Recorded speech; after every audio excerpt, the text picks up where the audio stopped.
Hi listeners, this is Lori from Her Half of History. It's March, and in the US that means Women's History Month. I'm celebrating with free to everyone bonus episodes every Monday, all month long.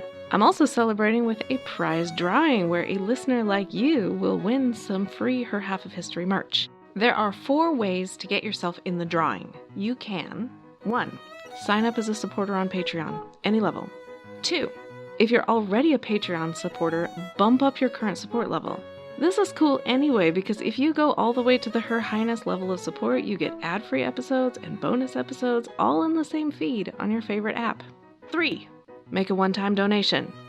Links to do any of those first 3 options are available on the website, herhalfofhistory.com, and also in the show notes of this episode. The 4th way to get in the drawing is give me a rating or review in your favorite podcast app.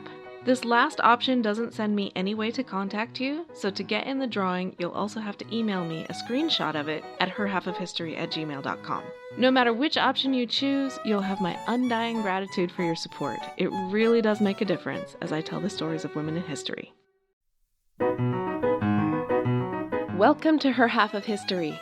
My name is Lori. The current series is The History of Getting Hitched.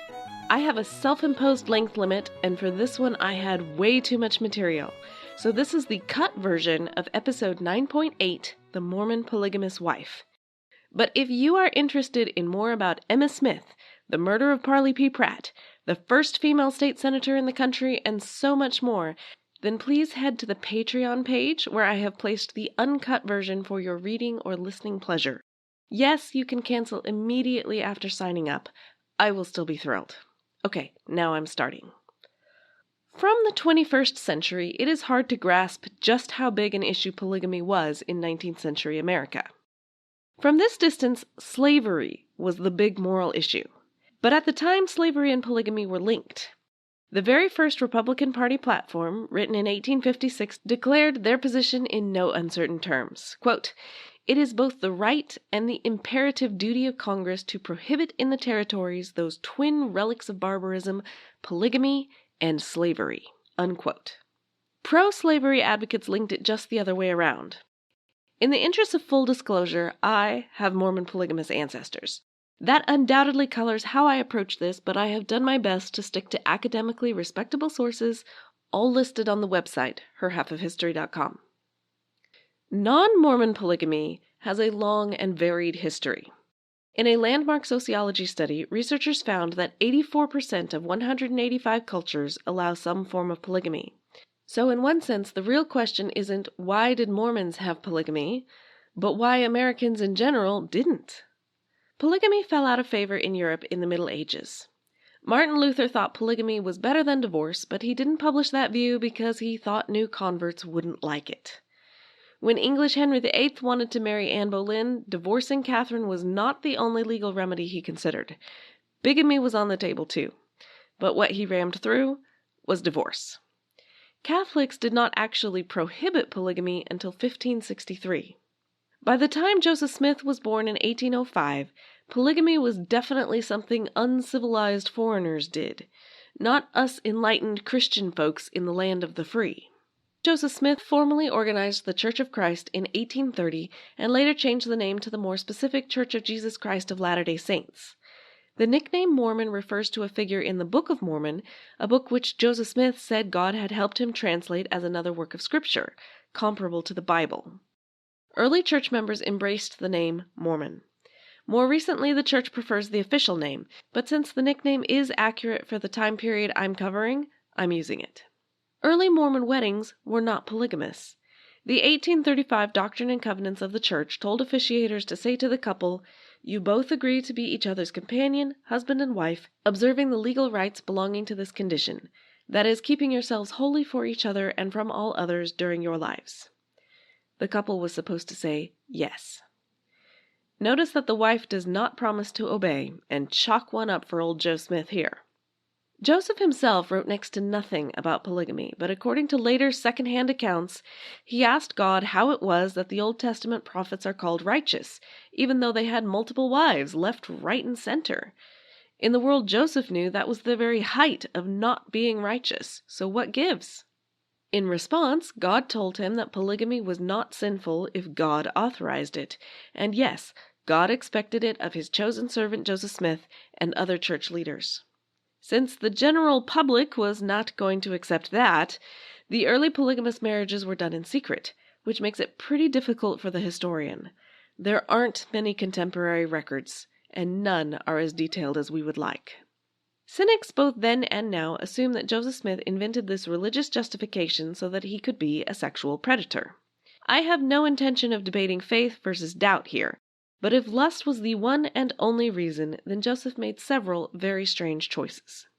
It is true that some of his wives fit the expected victim profile: young, beautiful, unprotected. But some of them do not. Patty Sessions was 47. I want to assure you that I think 47 is a very attractive age, plenty of life ahead and all that. But consider that life expectancies were shorter than now, the living was hard, the cosmetics were limited, Joseph himself was only in his mid-30s, and he had a city of 10,000 people hanging on his every word. You just have to wonder why a sexual predator would include Patty Sessions, and she isn't even the oldest.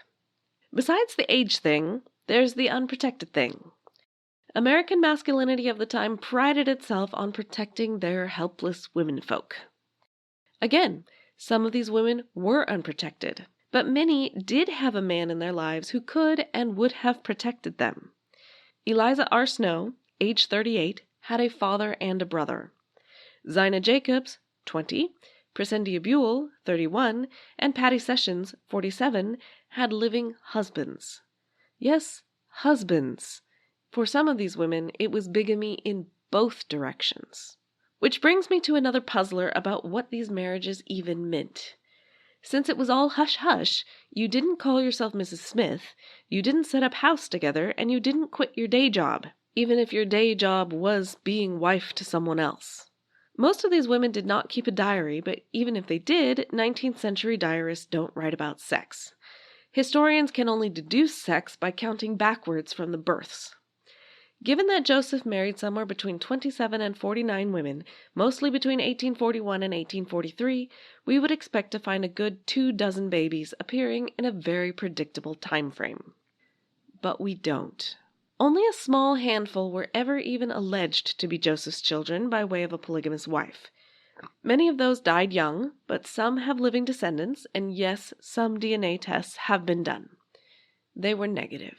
Meanwhile, Joseph proved his fertility many times over with his legal wife, Emma, including during this very same time period. The 19th century did have some methods of birth control and abortion, but all of them were chancy, and none of them were approved of by Mormons. So using the only measure we have available, Joseph doesn't seem very effective as a sexual predator, which is not the same as proving that there was zero sex involved. That's unprovable, and certainly Joseph never made a direct statement saying so. You'd think if he could have, surely he would have. But if even a portion of the people involved in early polygamy thought it was a purely religious ceremony with no physical component, then it would explain a lot. Like why so many women were willing to do it, even though they'd all been raised to believe that a woman's chastity was her most important possession. Like why the husbands, fathers, and brothers not only didn't beat Joseph Smith to a bloody pulp, but actually delivered his proposals to their female relatives and served as witnesses and officiators. Like how Emma Smith sometimes said this was okay, she was all right with it. Admittedly, there were other times when she didn't say that, but some of the time she did. You may be wondering if these marriages didn't mean any of the things we traditionally associate with marriage. What on earth did they mean? In modern Mormon theology, the defining trademark of the marriage ceremony is that it doesn't end at death. Through what Joseph called the new and everlasting covenant, families, including children, are sealed to each other for time and for eternity on the theory that heaven wouldn't really be heaven without those you love. If someone dies before the ordinance is performed, that's okay. It can be done by proxy afterwards. Essentially, it's about keeping happy families together eternally. But early church members don't seem to have understood all that, and maybe not any of it. Joseph didn't get or give all this in one clearly written FAQ. The new and everlasting covenant in his time was a euphemism for plural marriage, and the revelation on it didn't say what it meant in terms of sex, naming, financial support, or exclusivity. It did say you had to accept it to be saved. I imagine the women had an awful lot of questions, and I imagine that they didn't get a lot of clear and consistent answers. Basically, it was confusing, and nobody was prepared to talk about it much, not even in a diary. On the day Eliza R. Snow married Joseph Smith, she wrote in her diary, "This is a day of much interest to my feelings. Reflecting on past occurrences, a variety of thoughts have presented themselves to my mind." She gives no details whatsoever. We only know this was the wedding day because she signed an affidavit saying so years later. Emmeline Harris was 18. She had a husband who had left to find work. She was beginning to suspect he was not coming back, so she does fall in the category of young and unprotected. On the day she married Newell K. Whitney, she wrote in her diary, "This day, like all others, is full of trouble, sorrow, and affliction. Oh, that I had a mother or sister to advise me, but I am cut short of all these blessings." Could this be the terrified anguish of a girl who had just been manipulated into a sexual encounter with an older man? Yes, it could. It could also be the terrified anguish of a girl whose husband had left her, followed by a baffling religious ceremony, no assault required. Two things only are certain. She did not give birth 9 months later, and her subsequent entries are full of grief for her first husband. She wrote, "Had I been treacherous, I might have expected as much, but God knows I have ever been true to him. God grant that he may soon return, for my heart is breaking." Clearly, Emmeline did not think that whatever she had said or done with Newell K. Whitney was incompatible with her first, very conventional marriage. Meanwhile, the pressure on Joseph Smith boiled over. John C. Bennett was a high-ranking officer of the church. He knew about plural marriage, but was not authorized to practice it, which did not stop him from secretly telling various women that the prophet Joseph had said it was no sin to have sex with him because they were his spiritual wives. Several women confessed afterwards. When Joseph called him out for this behavior, Bennett left town, wrote an expose of Mormonism, and went on a very public book tour. The American public loved scandal as much then as they do now, so they lapped it up. Here's an excerpt from the book. "The Mormon hierarchy are guilty of infidelity, deism, atheism, lying, deception, blasphemy, debauchery, lasciviousness, bestiality, madness, fraud, plunder, larceny, burglary, robbery, perjury, fornication, adultery, rape, incest, arson, treason, and murder. And they have out-Heroded Herod, and out-deviled the devil, slandered God Almighty, Jesus Christ, and the holy angels, and even the devil himself." The venom was mostly for Joseph, but Mormon women also felt impugned. By 1844, Emma Smith had reached her limit. She gathered the Female Relief Society, of which she was president, and delivered some fiery rhetoric herself, concluding with, "Let polygamy, bigamy, fornication, adultery, and prostitution be frowned out of the hearts of honest men." Emma delivered her speech 4 times to unanimous approval each time. Most of the hearers were reassured. The rumors were all smoke and no fire, nothing to worry about. Those who knew more may have agreed because their plural marriages were not sexual, or if they were sexual, they were authorized by God, so not adulterous. The word that gives pause is Emma's including polygamy in the list of things to be frowned out. By 1844, she most definitely knew what Joseph was doing. But whatever Emma meant, the more people learned about plural marriage, the bigger a hypocrite Joseph looked. If lust was his motivation, he was surely regretting his methods. 19th century America would have forgiven him for straight-up adultery much faster than for dignifying those women with the title of wife. Eventually, he was assassinated by an angry mob. The enemies of Mormonism breathed a sigh of relief. Surely, without Joseph, the whole religion would fall apart. But it didn't. This episode is brought to you by Nordstrom. Spring calls for a wardrobe refresh, and Nordstrom has the best styles of the season. From dresses and denim to standout tops and accessories, find the trends and essentials that feel right for you. Discover new arrivals from brands you love like Wave, Princess Polly, Mango, Adidas, and Free People. Plus, free shipping and returns and free styling appointments make everything so easy. Shop in stores at Nordstrom.com or download the Nordstrom app. I'm Ken Harbaugh, host of Burn the Boats from Evergreen Podcasts. I interview political leaders and influencers, folks like award-winning journalist Soledad O'Brien and conservative columnist Bill Kristol about the choices they confront when failure is not an option. I won't agree with everyone I talk to, but I respect anyone who believes in something enough to risk everything for it. Because history belongs to those willing to burn the boats. Episodes are out every other week wherever you get your podcasts. After Joseph's death, plural marriage was an open secret. Mormons didn't admit it to outsiders, but if you were a member, you knew. Plural marriage actually got a major boost out of Joseph's martyrdom. Accepting his system of plural marriage was now a badge of loyalty. And these plural wives, they had babies. The system had changed. The opposition had not. In 1846, Mormons left Illinois because the alternative was to be driven out. The new president, Brigham Young, led his band of refugees to what is now Utah. Once settled in Utah, Mormon polygamy was open and above board, and after 1852, Brigham Young decided it could also be acknowledged to the world at large. No more secrecy. Brigham Young installed his wives in one house, each with their own room. But the more usual pattern was that each wife had her own separate house, and the husband moved between them. This had the effect of reducing friction between the sister wives, but it also had another unexpected consequence. Since the husband was frequently absent at another of his homes, the wife lived more or less independently much of the time. You can view this in either of two ways. Either these oppressed women were the ultimate in shouldering the double burden because dad was almost always absentee, or these were strong, modern women who bought and sold property, set up businesses, made parenting choices, and did all kinds of things most 19th century women couldn't do because there was always a man throwing his weight around. In this period, the argument that polygamy was bad because it oppressed women is complicated.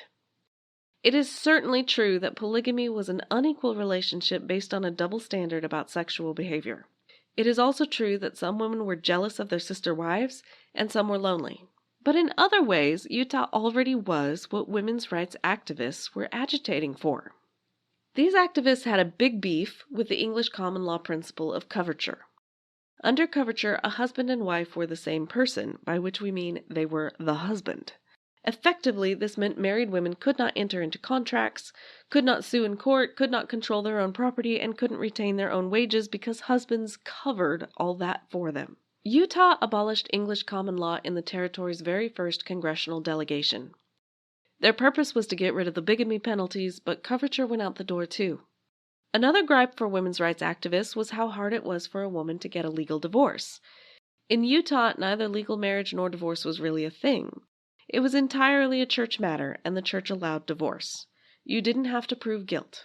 As head of the church, Brigham Young signed 1,645 divorce certificates, including for one of his own wives, and several for the wives of Wilford Woodruff, a future church president.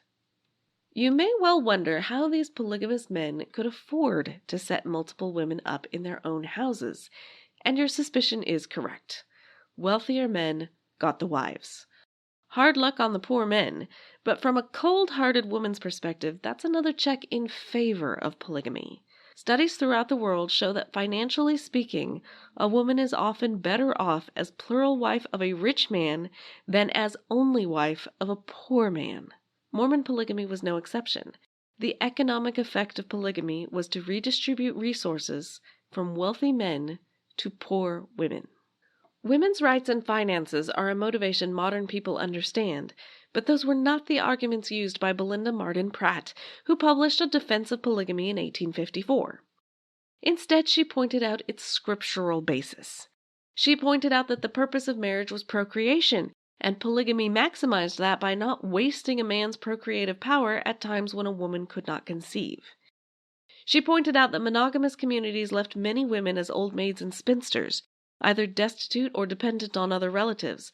She pointed out that men and women are built differently. In polygamous societies, no woman was driven to prostitution in order to eat, and no man reached for a prostitute to satisfy his sexual needs.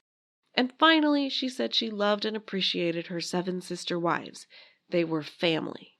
You may find some of Belinda's arguments unconvincing, but the underlying assumptions were right in line with mainstream America. The Bible is always right. The purpose of marriage is procreation. Women don't have a sex drive. Men can't be expected to control theirs, and nobody wants to be an old maid. None of that was in any way surprising, and Mormons would continue to propound Belinda's arguments for decades. They would also point out that mainstream America had de facto polygamy anyway. Lots of married men with mistresses on the side. The difference was mistresses could be chucked at any point and their children couldn't inherit. Mainstream America was not much interested in discussing that particular argument. Of more interest from a modern perspective is the question of consent. Modern society tends to have a much more permissive view of various sexual arrangements as long as everyone involved is a consenting adult. So the question is, did Mormon women have the ability to say no? I can't speak to every woman's experience, but we have plenty of examples to prove that some women could and did. When Joseph Smith tried to teach Sarah Kimball about plural marriage, she told him to teach it to someone else. She remained a very prominent, monogamous member of the church. Decades later, Mary Ann Stearns Winters wrote that when she had read an explanation about the biblical origins, I decided that the principle must be true, coming from that source. And also, though right for others, not for me, was my firm conclusion. And though steeled against it for myself, I always honored and respected those living in it. Some women didn't even wait around for the proposal. When Emmeline Harris Whitney found herself in Utah with a baby and a dead husband, her prospects in most places would have been bleak. But in Utah, she looked around at the respectable businessmen of the city, and she chose the one she preferred. She wrote Daniel G. Wells a business letter and proposed marriage. He accepted. She joined a gaggle of wives. It is true that her diary shows a longing for closeness that wasn't there. She was a charity case, and she knew it. But she and her baby weren't penniless. From a modern perspective, the real consent concern is age. Marriage is a market. When there is more demand for wives than there is supply, the age goes down. All of 19th century America accepted marriage at younger ages than we would. But in Utah, it was even younger, and fell to the point that even Brigham Young was concerned. The politicians in Washington didn't care about age so much, but they did not like polygamy. In 1862, the newly formed Republicans were in charge, at least in the North, and Congress outlawed polygamy in the territories, which had absolutely no impact whatsoever. Mormons didn't register their marriages with the government, and no Mormon jury was going to convict. The feds were a little busy with the thing called the Civil War, so enforcement didn't happen. When the war was over, the women's rights movement thought they had the correct leverage. If Mormon women had the vote, they would vote out this super patriarchal system, right? Plus, it would set a precedent for women's suffrage in other places. 2 birds, 1 stone. When the question came before the Mormon men of power, they said, yeah, okay, sure. It was hardly a fight at all. Utah women started voting in 1870, and they did not vote polygamy out. On the contrary, they defended it. Women's rights leaders may have been surprised, but they couldn't afford to be picky about their allies. One of the most vocal was none other than Emmeline Wells. No longer a frightened teenager, she had grown into a powerhouse of a woman. Among other things, she ran the Women's Exponent newspaper, a passionate and articulate voice for both women's rights and polygamy. By the 1880s, the federal government considered their job done with respect to former slaves, and they could now devote their full energy to the other relic of barbarism. The Edmunds-Tucker Act of 1887 disincorporated the Mormon Church, dissolved the territorial militia, and rescinded women's right to vote. Polygamy was now a felony, and it didn't matter that Mormons didn't register their marriages because cohabitation was offense enough. Over 1,300 men were jailed, many more were in hiding. They couldn't work, they couldn't support their families, they couldn't transact church business, they couldn't preach. The president of this rapidly disintegrating organization was now Wilford Woodruff. On October 6, 1890, Wilford Woodruff gave an official declaration, later known as the Manifesto. It said, "I hereby declare my intention to submit.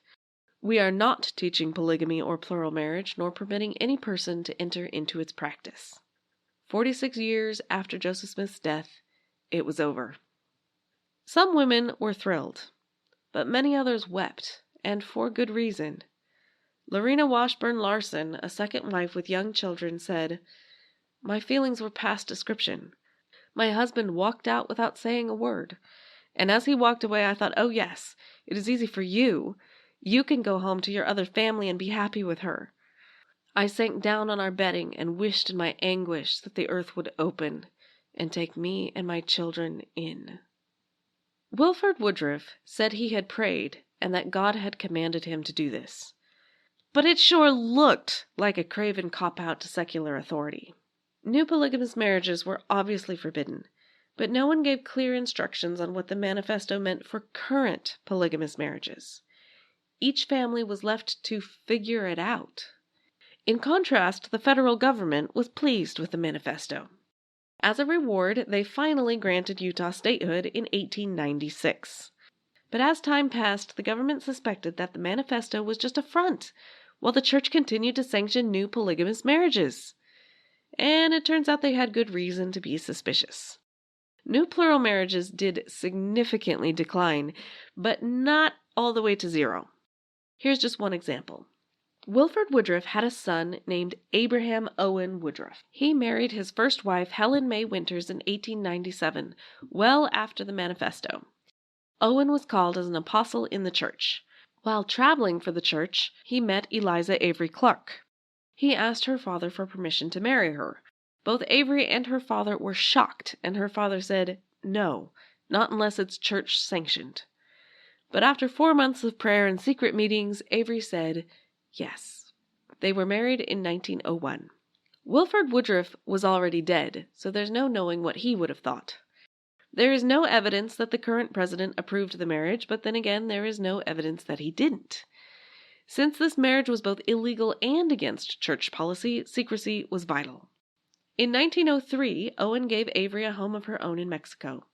The town had other polygamous wives, but of course he would rarely be there, and her other friends and family were far away. "Loneliness enveloped me," was what Avery said.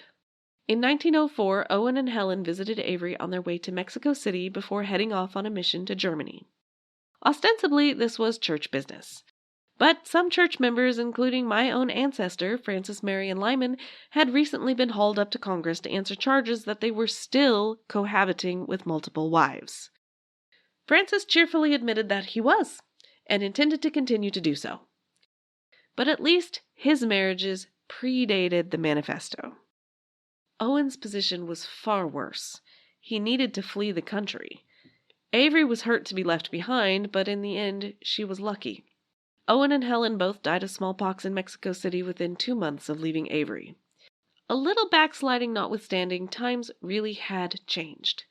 Utah was no longer isolated, and Mormons wanted enough respectability to be a player on the world stage. Even before the manifesto, polygamy was on the decline, partly because young people liked the newfangled idea of marrying for love, of all things.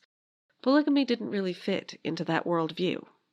Most church members gradually modified their understanding of Joseph's revelation on the new and everlasting covenant. Polygamous marriage was still God's plan, but at certain times God knew that polygamy was temporarily inexpedient, so monogamy was fine. During the 20th century, the understanding gradually reversed. According to the current church's official website, monogamous marriage is God's plan, though he may at times authorize a different arrangement, as he did in the 19th century. The church became a staunch champion of the Victorian ideal of family life. Yes, I get the irony. For those without such flexible thinking, this was outright apostasy, and they said so. In 1910, the church began excommunicating those who still made new polygamous marriages, but not those who quietly maintained the old ones. Many of the excommunicated formed their own churches and still exist today. In recent years, law enforcement generally ignores what consenting adults choose to do. Adultery and cohabitation are no longer punishable crimes, so polygamy is difficult to prove. They do pursue cases of child abuse, statutory rape, violence, and financial fraud, all of which have led to high-profile cases against modern polygamists. Some scholars and social workers think polygamy should be legal. Marriage equality is already far more open than the 19th century ever dreamed of, and polygamy can be argued as the next frontier. Others argue that secrecy fosters abuse, statutory rape, violence, and financial fraud. If polygamy were legal, such things would be easier to see and to stop.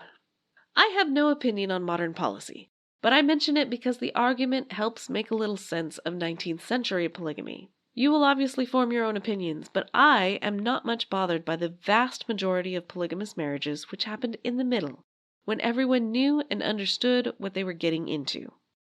I am much more troubled by the very early and the very late marriages, where the woman didn't know what it meant, but it was spiritually essential, and yet it was also secret that she couldn't ask her friends and family for advice about it, either before or afterwards. That part is troubling. On the other hand, it is hard to see how the on and off ramp of something so fundamental as a system of marriage could be anything but bumpy. And perhaps the same goes for a new religion. My major source today is Pulitzer Prize-winning Laurel Thatcher Ulrich's A House Full of Females. I am on Twitter as @her_half. I am on Facebook, Instagram, and Patreon as Her Half of History. If you can leave me a rating or a review wherever you are listening to this, that would be wonderful. Next week will be the final episode in this series. I'll be talking about why so many women change their name at marriage and men hardly ever do.